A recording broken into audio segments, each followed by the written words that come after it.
خداوند آپ کے ساتھ ہو، آپ کے ساتھ بھی ہو۔ ہمارے خدا کی سنسی کی انجیل بمطابق مقدس یوحنا، اے خدا تیری تمجید ہو۔ مقدس یوحنا کے مطابق لکھی گئی ہمارے خدا کی سنسی کی انجیل، اس کا 16واں باب، اس کی 16ویں سے 20ویں آیت مقدسہ۔ اس وقت یسوع نے اپنے شاگردوں سے کہا، تھوڑی دیر کے بعد تم مجھے نہ دیکھو گے اور پھر تھوڑی دیر کے بعد تم مجھے دیکھ لو گے۔ تب اس کے بعد شاگردوں نے آپس میں کہا کہ یہ کیا ہے جو وہ ہم سے کہتا ہے کہ تھوڑی دیر کے بعد تم مجھے نہ دیکھو گے اور پھر تھوڑی دیر کے بعد تم مجھے دیکھو گے، اور کہ یہ میں باپ کے پاس جاتا ہوں۔ بس انہوں نے کہا کہ یہ تھوڑی دیر کے بعد جو وہ کہتا ہے اس کے کیا معنی ہیں؟ ہم نہیں جانتے کہ وہ کیا کہتا ہے۔ یسوع کو یہ معلوم تھا کہ وہ مجھ سے سوال کرنا چاہتے ہیں، اور اس نے ان سے کہا کہ تم آپس میں میری اس بات کی بابت پوچھتے ہو کہ تھوڑی دیر کے بعد تم مجھے نہ دیکھو گے اور پھر تھوڑی دیر کے بعد تم مجھے دیکھ لو گے۔ میں تم سے سچ سچ کہتا ہوں کہ تم رو گے اور نالہ کرو گے، مگر دنیا خوش ہوگی۔ تم غمگین تو ہوگے، مگر تمہارا غم ہی خوشی میں تبدیل ہو جائے گا۔ انجیل جلیل کے وسیلہ سے ہم سب کی خطائیں معاف کی جائیں۔ سبھی بیٹھ جائیں۔ مسیح خدا میں میرے عزیز بھائی بہنوں، آج ہم تمام مسیحی ایمانداروں کے ساتھ مل کر مقدس یوحنا اول رسول کا یوم یادگار مناتے ہیں۔ آج ان کی سفارش کو حاصل کرتے ہوئے ہم خدا کے حضور میں دعا کرتے ہیں ان تمام بھائیوں بہنوں بیٹے بیٹیوں کے لیے جو پریشان، دکھی، بیمار اور کام کاروبار کے لحاظ سے ان کے گھروں میں خسارہ آیا ہے، کہ خدا ان سب پر اپنے کرم کی عطا فرمائے۔ اپنے بندہ مقدس یوحنا عارف رسول، مقدس یوحنا رسول کے ذریعے سے، ان کی شفاعت کے ذریعے سے کہ خدا ان سب کو اپنی برکات سے معمور و مالا مال فرما دے۔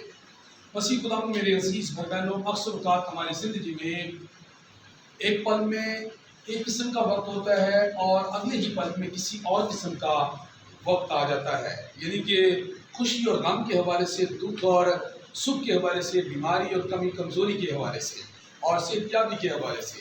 آج کی تلاوتوں میں اسی طرح کا کچھ ہمیں نظر آتا ہے، جبکہ آج کی پہلی تلاوت جو رسولوں کے اعمال کی کتاب سے لکھی ہے، جس میں ہم نے سنا ہے کہ مقدس پولس رسول ان لوگوں کے ساتھ رہا جو غیر اقوام کے لوگ تھے اور انہوں نے مسیحا کی باتوں کو قبول کر دیا۔ یعنی کہ خدا کا بندہ جب ان لوگوں کے ساتھ مل بیٹھتا ہے جو خیمہ دوزی کا کام کرتے ہیں، جو خیمے لگانے والے ہیں، تو وہ ان کے ہی طریقہ کار کے لوگوں سے مل جاتے ہیں۔ کیوں؟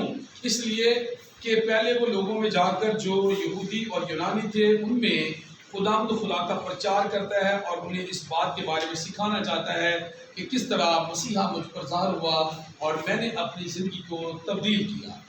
لیکن جب اسے قبول نہیں کرتے تو وہ ان کے پاس یا ان کے گھروں میں ہی اپنے قدموں کی گھر جاڑ لیتا ہے اور کیا کرتا ہے، کہتا ہے کہ اب میں پاک ہوں اور میں آگے ان غیر قوموں کے پاس جاتا ہوں جن کے پاس جانا اب میرے لیے ضروری ہے۔ اور اسی وجہ سے خدا کے بندہ مقدس پولس رسول کو غیر قوموں کا رسول کہا جاتا ہے، کیونکہ وہ اپنے لوگوں میں گیا، خدا کے لوگوں میں گیا تو انہوں نے اسے قبول نہ کیا، نہ یونانیوں نے نہ یہودیوں نے۔ لیکن اس بات کو اس نے ترک کر کے کیا کیا کہ وہ آگے ان لوگوں کی طرف چلا گیا جو غیر اقوام کے لوگ تھے، اور انہوں نے اسے کیا کیا، قبول کیا، کیونکہ وہ کیا کرتا تھا، عبادت خانوں میں بحث و مباحثہ کیا کرتا تھا تاکہ لوگ خدا کے سچے کلام کو سمجھ سکیں۔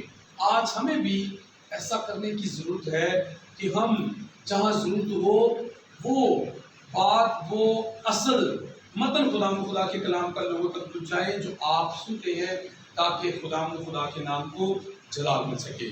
آج کی پہلی تلاوت ہم اس بات کی دعوت دیتی ہے کہ خدا کا بندہ جو ہے وہ دوسرے لوگوں کو خدا کی طرف راغب کر رہا ہے۔ اور آخر میں کیا ہم نے سنا ہے، جس کا گھر عبادت خانے سے منک تھا اور عبادت خانہ کا سردار پس اپنے تمام گھرانے سمیت خدا پر ایمان لایا۔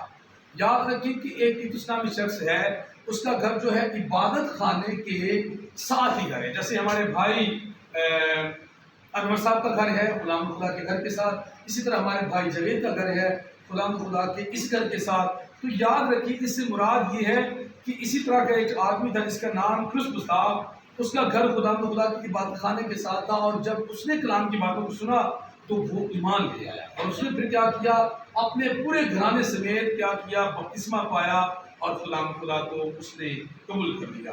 آج کی انجیل پاک میں خداوند یسوع مسیح نے کہا کہ میں تھوڑی دیر تمہارے ساتھ ہوں، پھر تم سے میں کیا ہو جاؤں گا، جدا ہو جاؤں گا. یعنی کہ خدا یسوع مسیح اپنے بار بار شاگردوں کو بتا رہے ہیں کہ اب تم مجھے دیکھتے ہو، تھوڑی دیر کے بعد مجھے تم نہیں دیکھو گے، اور پھر تھوڑی دیر کے بعد تم کیا کرو گے، مجھے دیکھ لو گے. اس سے مراد کیا ہے؟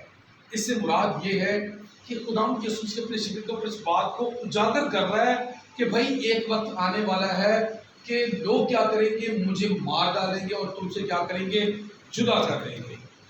تم مجھے پھر نہیں دیکھ پاؤ گے. پھر کیا ہوگا کہ پھر تم مجھے کیا کرو گے، دیکھ لو گے. اس سے مراد یہ ہے کہ یسوع مسیح اپنے بارے میں بتا رہے ہیں کہ وہ وقت آنے کو ہے کہ مجھے مار دیا جائے گا، مجھے پوری دنیا کے لیے ہلاک کر دیا جائے گا، اور تم مجھے پھر نہ دیکھو گے.